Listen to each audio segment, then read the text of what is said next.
Yes, welcome back. It's still your sport. It's still your sport. Yes, it is your program too on Ascent Television, the Q Sports Show.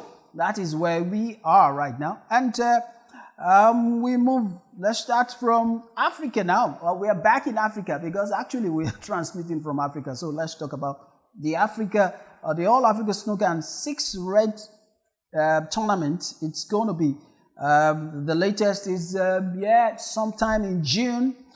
Just a month separates May, April, and June now. So I'm aware that this was an event that ought to have been, staged earlier and all that. How difficult it is to get people together in Africa, and I hope that we will get this. Will definitely, if we can get it right by June, this will set something special. It will set the stage.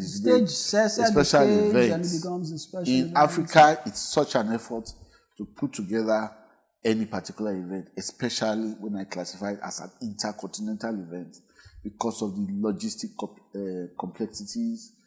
It's not like Europe where you have trains that are available for you to easily communicate from one town or one city or one country to the next country. The visa issues, all of that. It's a complex mix, but it's a good one for the Confederation, and well done to Akama. He was once a guest on this show, and we all look forward to the performance of some of these African players at this particular event, because this event is going to give them an opportunity to go outside the continent to go and play. And I think you have some of these events that they are I know that they have. Yeah, it's a 5-1 enough. Good. I know why they have to compress. It's all the day. It's going to be for like 11 days or thereabout, and it's like a 5-1 event. There are 5 tournaments that are expected to hold within that period. That's it will be in Casablanca, Morocco. It will be from the 20th to the 30th, like I said, between 11 days thereabouts in June 2022. Yes, and we will have 5 tournaments, 5-in-1 events. The women will be there. There is the women category. There is the men. There is the seniors, and there is the 6 red. Will be there too. There's the 6 red, and the club team too are expected 5-in-1. And the good thing about Joe that I would like you to know, so that is the fact that for all these events, especially the women, men, maybe the senior and the 6 reds, they're saying that the winner and the runner-up of your university's games should be part of your contingent to these tournaments. Yes, and that is the point we are saying right now. There was an emphasis the last time we spoke to him on the show. He emphasis about that the next they were planning all university, African university games. They were planning they were proposing that, or not only proposing, it had been approved that during the 2019 African University Game that was supposed to take place in Kenya, that's the Kenyatta University snooker was going to feature. And right now we are now seeing the benefit of those countries that sent in say snooker contingent to go for that University Games. And that is why we are emphasizing it, especially on this program. Nuga just took place in University of Lagos. That's the Nuga Games in 2022. And the African University Games next, I understand, will be hosted by 2 university, joint university, Unilag and the Lagos State University. Yes. That's what they're planning. Okay, now, and so you now see the situation we have. Snooker, we don't have snooker in our Nigerian University Games. And since you don't have snooker in Nigerian University Games, it automatically we shoot ourselves in the foot, because indirectly we become not eligible to really play at that level, at the team event, because one of the conditions is that at least one of the players in your team must come from your universities. And if most of the players that we have in snooker in Nigeria today are not university students, neither do we have an inter-university snooker championship, or we do not have snooker featuring the Nigerian University Games, then it shows that it's a far cry for us. That means there is need for the Nigerian University Games Association, the executive and the technical committee, to begin to look at the possibility of bringing snooker as a medal sport in the Nigerian University Games. But that brings me to this question before we move on to the next one. And that is, what is the Snooker and Pool Players Alliance doing this? Because I understand that especially from the perspective of a Nigerian, which I know what obtains right now in Nigeria, is that it's not, there is really no association or nobody that is trying to maybe push that particular idea to NUGA, to make sure that, or get to work with NUGA to make sure that they jumpstart something in that regards, especially for the universities. Yes, I am the president of the Snooker and Pool Players Alliance. The alliance is open to all manner of partnership, whether local or international. Okay. Let me just use this opportunity right here to extend a hand of partnership to the Nigerian University Games Association, that the alliance, the Snooker and Pool Players Alliance, will be willing to work with you to groom and grow snooker, especially at the university level. That's the commitment I can say that it will be right for us to make. Wow.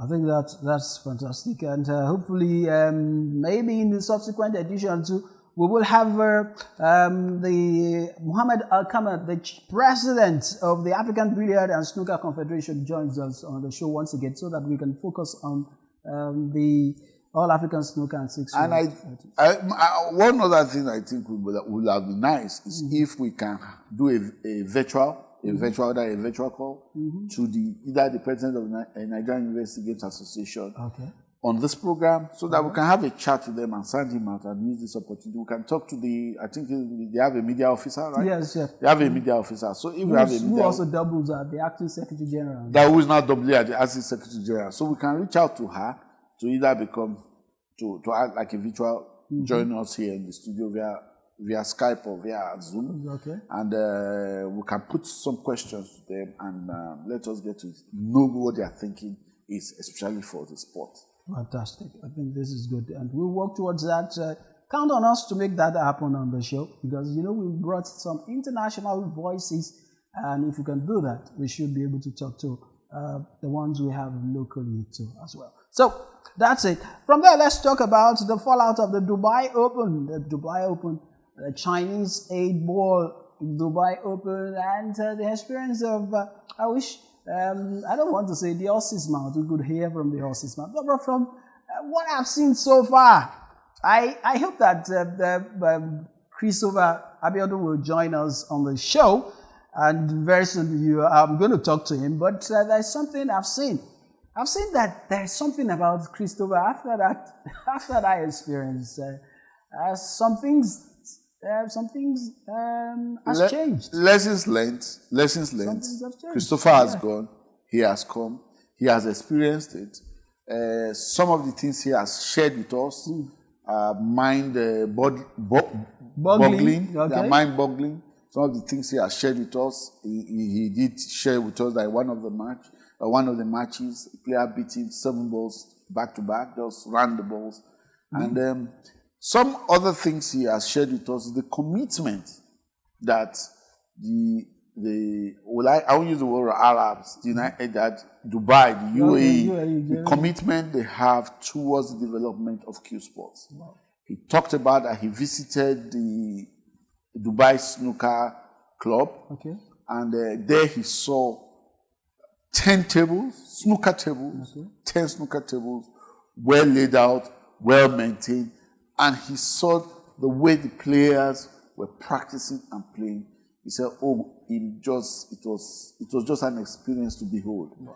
Even in the Royal Crown Club, that hosted the Chinese pool tournament, the Dubai Open. Let us use the short word, Dubai Open. He also talked about the ambience, the atmosphere, the way the place is laid out, all of this. The amount of investment that have been put into organizing that event, not only organizing the event, setting up the place. You see, it has been a wonderful, huge investment has gone into it.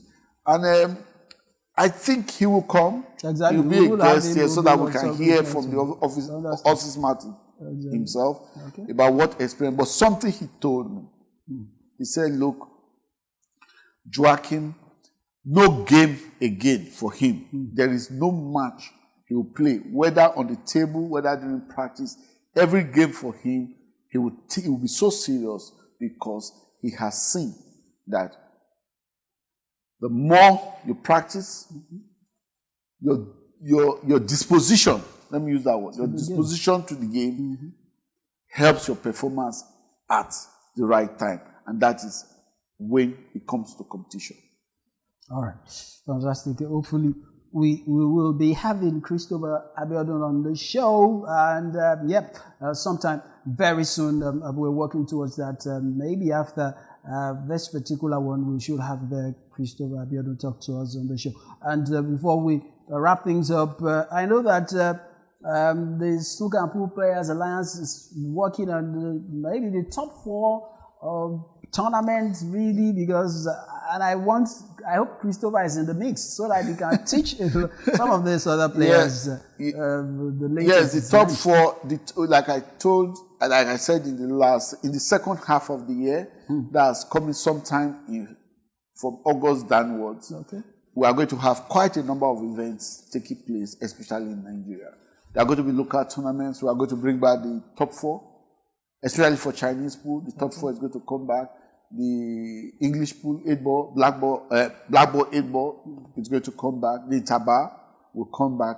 Where we are right now is that we are looking for a convenient venue where some of these events can take place.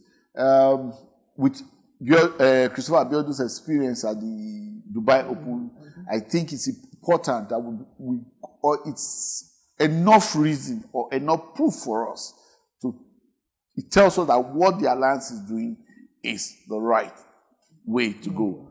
Because we have good players. It's not that there are no top players in Nigeria, but many of them are playing what I call betting pool. Okay. And betting pool does not, in quote, it does not actually help, because Christopher Abiodun has gone and he has seen that at that level, men hustling or hustlers have no place in the sport. And that is what betting pool does. It just creates hustlers. All people on the streets, wildcards, who go around betting on the pool table just with a view to just earn some little cash in their pocket. But the point is, when you play at the sports level, you are looking at it from a bigger perspective. Your eyes are not only in your local environment, your eyes are also looking at the possibility of getting international exposure, like what Christopher Abiodun has done. Or even not only get international exposure, you can even get sponsorship. And you can become a professional. Absolutely. And you can tour the world the way many of these professional players are playing. Remember that Ultimate Pool, the Ultimate Pool group has already started a tour for professional 8-ball pool players already. Matchroom has a tour for professional 9-ball pool players, where you have what's his name? Aban Oshin, who was dethroned from #1 by Sean, who won I think it was the US Open he just won recently. So you have some of these things, and that's some of the things we are saying, that the Nigerian pool players must sit back. Whether you're a snooker player or you're a pool player, you must sit back and think far. Have a long-term vision. Have a long-term vision of the possibility of you creating a career for yourself from the sport. All right. Well, thank you very much, Joe. Are you a pool or snooker player? Do you have what it takes to be considered as a professional? Can you be selected among the very best players in Nigeria?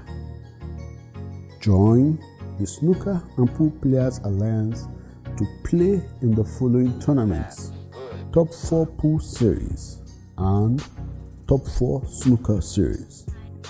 Visit www.snookerpoolplayersalliance.org for more information. Snooker Pool Players Alliance, promoting the welfare of pool and snooker players.